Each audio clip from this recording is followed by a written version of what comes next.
नमस्कार. तर पिंगा ग पोरी पिंगा या मालिकेच्या आजच्या भागात आपण पाहणार आहोत की प्रेरणा विचार करत असते आणि ती मनातच म्हणते की ज्याने माझं मन मोडलं त्याच्याकडेच कामासाठी हात पसरावे लागत आहेत मला, पण घरच्यांसाठी हे करणं भाग आहे मला. आपल्या मनाचा विचार करायची सवय कुठे आहे आधीपासूनच, आणि कुठल्या मुलीला असेल विचार करायचा तो फक्त घरच्यांचा आणि त्यांच्या आनंदाचा. मनाला आवर घालणं हे बाईच्या नशिबातच असतं ग प्रेरणा, आणि तू तरी कुठे वेगळी आहे. आणि ती ते लेटर हातात घेत म्हणते की उद्या जाऊन ते अजितला सांगून टाकते की आपलं काही होऊ शकत नाही. वल्लरीचं काय, ती मनाने एका वेगळ्याच जगात आहे. तिचे विचार खूप आदर्श आहेत, पण तसंच जगता येत नाही ना सगळ्यांना. मला माझं फुटकं नशीब घेऊनच पुढे जावं लागणार आहे. आणि ते लेटर डस्टबिनमध्ये फेकून देते. आता यानंतर दुसरीकडे आपण पाहतो की वल्लरी नानावटी सरांच्या केबिनमध्ये आलेली असते आणि ती विचारते की सर तुम्ही मला बोलावलं. तेव्हा नानावटी सर वल्लरीला म्हणतात की हो, तुझ्यापर्यंत जी फाईल पाठवली ना आणि ती वाचलीस. तेव्हा वल्लरी हो म्हणून सांगते. आता नानावटी सर वल्लरीला म्हणतात की ती नीट समजून घे, ही नवीन केस आली आहे आपल्याकडे आणि आपल्या क्लायंट्सच्या बाजूने काय काय आर्ग्युमेंट्स करता येतील त्याचा एक ड्राफ्ट बनव. तेव्हा वल्लरी खुश होऊन म्हणते की हो सर. तेव्हा नानावटी सर वल्लरीला म्हणतात की सगळी कामं बाजूला ठेव आणि आधी हे सुरू कर. खूप महत्त्वाचं काम आहे. ऑफिसच्या वेळी जर काम नाही जमलं तर एक्स्ट्रा वेळ काढ, पण मला काही करून हे काम संपवायचं आहे अर्जंटली. आणि म्हणतात की आणखी एक खूप छान काम करतेस म्हणून तुला हे काम देतोय असा गैरसमज करून घेऊ नकोस. हे ऐकून वल्लरीला खूप वाईट वाटतं. आता नानावटी सर वल्लरीला म्हणतात की ऑफिसमध्ये सगळ्यांना खूप वर्कलोड आहे म्हणून नाईलाजाने तुला हे काम द्यावं लागते. आणि ते म्हणतात की आल्यापासून प्रत्येक कामात चुका करतेस, त्यात चुका सुधारण्याचा चान्स देतो मी तुला असं समज. तितकं तिथे अमितसुद्धा येतो. आता नानावटी सर अमितला म्हणतात की अमित, मी वल्लरीला त्या केसबद्दल सांगितले. आणि ते वल्लरीला म्हणतात की वल्लरी, तू आणि अमित तुम्ही या केसवर एकत्र काम करणार आहात. यावर वल्लरी म्हणते की सर ते मला तुमच्याशी थोडंसं बोलायचं आहे. तेव्हा नानावटी सर म्हणतात की बोल पटकन, वेळ नाही आहे माझ्याकडे. वल्लरी नानावटी सरांना म्हणते की ते सर मी अमित सोबत नाही काम करू शकत. नानावटी सर आश्चर्याने वल्लरीला विचारतात की काम नाही करू शकत म्हणजे. यावर वल्लरी म्हणते की ते मी माझ्या मिस्टरांना शब्द दिलाय की मी अमित सोबत काम नाही करणार म्हणून. हे ऐकून नानावटी सर खूप चिडतात आणि वल्लरीला विचारतात की हे ऑफिस तुझ्या मिस्टरांचं आहे का. यावर वल्लरी घाबरून नानावटी सरांकडे बघायला लागते. आता नानावटी सर म्हणतात की इथे मुंबईत पुरुषांच्या खांद्याला खांदा लावून स्त्रिया काम करतात. इथे जेंडर नाही बघत लोकांना. एवढी सगळं पाळायचं होतं तर का आलीस गाव सोडून इथे हे सगळं करायला. आणि ते अमितला म्हणतात की अमित बोल हिच्याशी आणि समजाव हिला. एकतर वेळ नाही आहे माझ्याकडे आणि त्यात हे अनप्रोफेशनल बिहेवियर. मला अजिबात या असल्या गोष्टींसाठी टाईम नाही आहे. तेव्हा अमित म्हणतो की मी बघतो सर. आता यानंतर आपण पाहतो की वल्लरी खूप रडत असते. तेव्हाच तिथे अमित येतो आणि वल्लरीला म्हणतो की वल्लरी हे बघ, तू सरांच्या बोलण्याकडे लक्ष नको देऊ. कामाचं खूप प्रेशर आहे त्यांना म्हणून बोलले असतील, पण तू नाराज नको होस. आता तो म्हणते की वल्लरी हे बघ, एक नवरा म्हणून मनोजला काय वाटत असेल हे समजू शकतो मी. त्याने एवढं धाडस करून तुला इथे शिकायला पाठवलंय आणि त्याची बायको मुंबईसारख्या शहरात एकटीच इतर पुरुषांबरोबर काम करत राहिली तर त्याला काळजी वाटणारच ना. आणि तुलाही त्याच्या मनाविरोधात जाऊन काही करायचं नाही हे माहिती आहे मला. कदाचित अशा परिस्थितीमध्ये माझी बायको असती तर मीही तोच विचार केला असता जो मनोज करतोय. वल्लरी रडत म्हणते की हे बघ, मी त्यांना शब्द दिलाय आणि तो मला नाही मोडायचा आहे. अमित म्हणतो की बरोबर आहे तुझं, तुला एक सुचवू का. हे बघ, नानावटी सरांसारखे अनुभवी वकील सोबत आपल्याला काहीतरी शिकता यावं म्हणून आपल्यासारखे कितीतरी विद्यार्थी धडपड करतायत बरोबर, पण संधी फक्त आपल्या दोघांनाच मिळाली. त्यामुळे ती संधी वाया जायला नको असं मला वाटतं. त्यामुळे इथून पुढे आपण फक्त प्रोफेशनल कलिग्जच आहोत आणि तसंच राहू. मी तुला प्रॉमिस करतो की मी तुला कॉल मेसेजेस कधीच नाही करणार इथून पुढे. आपण फक्त प्रोफेशनल कलिग्ज म्हणून काम करू ऑफिसमध्ये. कसं आहे ना वल्लरी, तुला आणि मला सरांकडून खूप काही शिकायचं आहे आणि या सगळ्यांमध्ये कुणाचं नुकसान नको व्हायला एवढंच मला वाटते. आणि तुला नको असेल ना तर अगदी मैत्रीचं नातंसुद्धा नको आहे आपल्याला. वल्लरी अमितकडे बघत असते. तेव्हा अमित म्हणतो की नाही, मी खरं बोलतोय. मैत्री आणि लग्न या दोन गोष्टींमध्ये तुझं सँडविच नको व्हायला एवढंच वाटतंय मला. तेव्हा वल्लरी अमितला म्हणते की अमित, तू मला समजून घेतलं त्याबद्दल थँक्यू बरं का. तेव्हा अमित म्हणतो की ठीक आहे, ठरलं तर मग आजपासून आपण एकमेकांना नावाने हाक मारायची नाही. तुम्ही माझ्यासाठी मिसेस भामरे आणि मी तुमच्यासाठी मिस्टर दैवतकर. तेव्हा वल्लरी खुश होत म्हणते की हो चालेल. आता यानंतर आपण पाहतो की कॅफेमध्ये लेटर देणाऱ्या माणसाला म्हणजेच अजितला भेटायला प्रेरणा आलेली असते.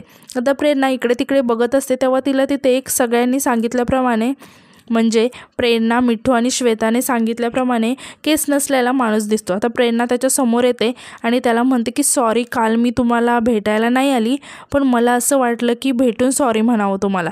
तेव्हा त्या अजितला कोणाचा तरी फोन येतो. त्याचवेळी प्रेरणा इकडे तिकडे बघायला लागते. तिला अजून एक केस नसलेला माणूस दिसतो. आता प्रेरणा आश्चर्याने त्यांच्याकडे बघायला लागते.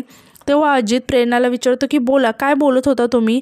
प्रेरणा विचारते की तुम्ही अजितच ना? तेव्हा तो माणूस म्हणतो की नाही. प्रेरणा टेन्शनमध्ये येत म्हणते की स्वामी, आणि त्यांना म्हणते की सॉरी, मला माफ करा, मी तुम्हाला दुसरंच कोणीतरी समजलं. तेव्हा तो माणूस प्रेरणाला विचारतो की तुमचा अजित पण टकलो आहे का माझ्यासारखा? आणि तो म्हणतो की अच्छा, म्हणून तुम्ही त्याला समजून माझ्याकडे आलात. आणि म्हणतो की पण ठीक आहे, आता सवय झाली आहे ना मला, काय आहे, एका टकल्या माणसाचं दुःख एक टकलू माणूसच समजणार ना. तेव्हा प्रेरणा त्यांना सॉरी म्हणून इकडे तिकडे बघायला लागते. तेव्हा तो माणूस हसायला लागतो आणि म्हणतो की अहो, मस्करी केली तुमची, अहो मीच अजित आहे. प्रेरणा त्यांच्याकडे आश्चर्याने बघायला लागते. तेव्हा अजित म्हणतो की बसा बसा. प्रेरणा घाबरत तिथे बसते. आता अजित त्यांना प्रेरणाला म्हणतो की अहो, जेव्हापासून माझे केस गळायला लागलेत ना, तसा सेन्स ऑफ ह्युमर वाढत गेला आहे माझा. आता देवाने पण त्याचं कुठेतरी भरपाई केली पाहिजे की नाही. आणि टकल्यांवरचे कुठलेही जोक्स येतात मला, तुम्हाला सांगू का?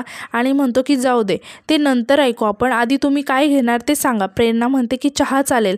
अजित विचारतो की चहा, फक्त चहाच का? प्रेरणा म्हणते की नाही, ते जरा निघायची घाई आहे ना मला.